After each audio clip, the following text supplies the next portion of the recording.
Eto mga kailongga, tayo naman ho gagawa ngayon ng homemade kikiam. Yan itawgon dahon ng malunggay, sardines, kikiam. Basta gustong matutong magluto neto, di alam kung paano. Siyempre nga ho, patapusin mo na nga lang po ang ating video. Kahit papano matutunan mo. Hindi din pala kahit hindi po tayo bumili. Ayun na nga lang ho ang mismong gumawa. Ba, healthy pa. Di pa makabuslot sa imo nga bulsa. Pero bago nga po ang lahat mga kailongga, bali dito nga ho mga kailongga, meron po pala tayo ditong dahon ng malunggay. Dahil gusto ko po talaga na merong dahon-dahon yung mga kinakain. Kaya nga ho medyo healthy.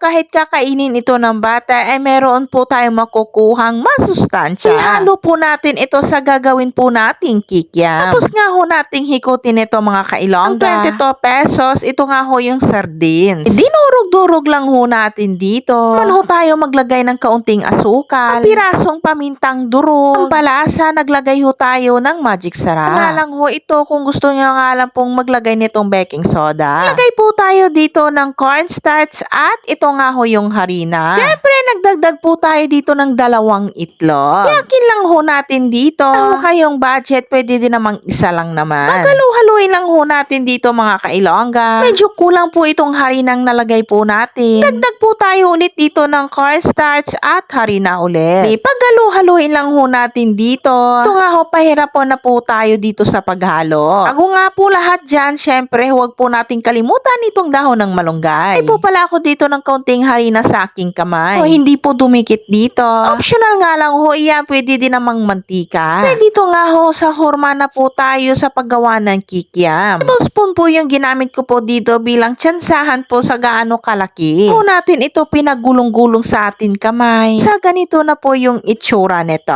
Mga kailongga, parang kikiam din naman. Ito nga ho mga kailongga, paulit-ulit na nga lang ho yung ginagawa po natin dito. Mano-mano po talaga natin itong gawin. Mag-isa nga lang ho tayo ditong gumagawa. Asulgid ni gamay mga kailongga.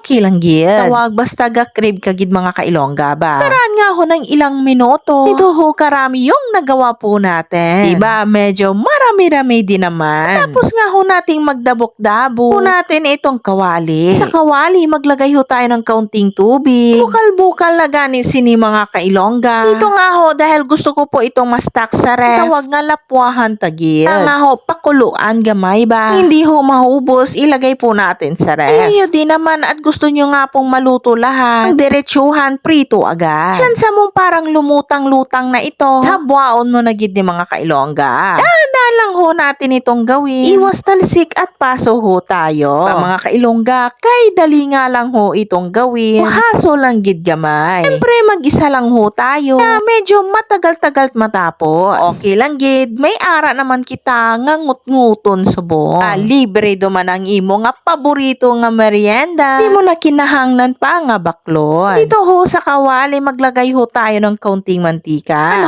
Magpiprito ho tayo ngayon. Natin itong hayaan sa kalayo. Medyo mabilis ho sa alas 4 kung maluto ito. Golden brown na, syempre habwaon ta na gid ini. Kaunti nga lang ho yung pinirito po natin dito. Iba, i-stack ko naman ho para sa susunod na araw. Ito nga ho, gagawa po tayo ng sausawan. Isahan na nga lang ho ang paglagay ng harina. Po tayo ng pamintang durog at ito nga hong asukal. Po tayo ng toyo. Ang huli ito nga ho yung lamas na bawang at sibuyas. Kasamang katumbal. At tawag nga pakahangkahang gamay ba. Optional nga lang ho iyan pero kung ayaw nyo din naman pwede din namang hindi. Bali habwaon ta na gid ni mga kailongga. Lamig-lamigon ta anay gamay. Kaya po natin iyon syempre dito muna tayo sa kikiam. Yung kikiam talaga ito. Pasensyahan nyo na yung stick po natin medyo malaki. O ayos din naman. Pre dito na ho tayo sa ating pong sausawan. Lagay na po natin ito sa sisidlan. Abay eto na nga ho. Luto na po ang ating merienda ngayon. Diba? Kikiam talaga. Nga lang, malunggay, sardines, kikiam kung amon tugon. Nga lang at hindi naman ho maraming ingredients. Hindi pagid makabuslot sa imo nga bulsa. Higit sa lahat, healthy pa. Amo na ikaw ang gumawa.